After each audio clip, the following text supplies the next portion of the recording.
இவரு ஒரு பக்கம் வந்து மாதர் சங்கத்து மேல குற்றச்சாட்டு வைக்கிறார்ன்னா, இன்னொரு பக்கம் இபிஎஸ் வந்துட்டு டிஎம்கே கிட்ட இருந்து காசு வாங்கிட்டாங்க கம்யூனிஸ்ட் எல்லாருமே.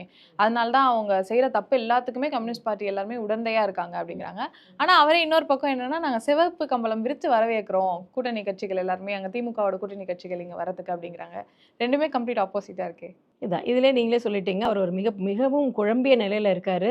அவர் வந்து ஒரு தெளிவான மனநிலை இல்ல. ஒரு பதட்டத்தில இருக்காரு அப்படிங்கிறத நம்ம உணர முடியுது. அவர் பதட்டத்தில தான் இருக்காரு அப்படிங்கிறதுக்கு வந்து இது ஒண்ணு மட்டுமல்ல, பல உதாரணங்கள் இருக்கிறது. என்னைக்கு வந்து அவங்க ஜூன் மாசம் நெனைக்கிறேன்.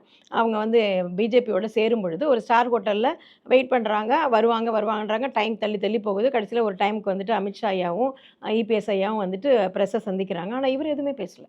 இப்ப நியாயமா பார்த்தீங்கன்னா, இது பார்லிமெண்ட் எலக்ஷன் கிடையாது. சட்டசபை எலக்ஷன். சட்டசபை எலக்ஷன்ல ஒரு கூட்டணி அறிவிக்கிறாங்க அப்டின்னா, அது வந்து ஏடிஎம்கே வந்து ஒரு பெரிய கட்சி. ஒண்ணும் சின்ன கட்சி கிடையாது. இவ்ளோ ஆண்டு காலம் தமிழ்நாட்ட ஆண்ட கட்சி. அவர் வந்து ஏற்கனவே சீஃப் மினிஸ்டரா இருந்தவரு. இப்போதைக்கு கட்சியில வந்து தலைமை பொறுப்புல இருக்கிறவரு. அவர் தான் அந்த கூட்டணி அறிவிக்கணும். அட்லீஸ்ட் வந்து அவர் அமித்ஷா ஐயா பேசணும்னா, இவர் அத பத்தி பேசணும். ஆனா அவரே பேசலையே.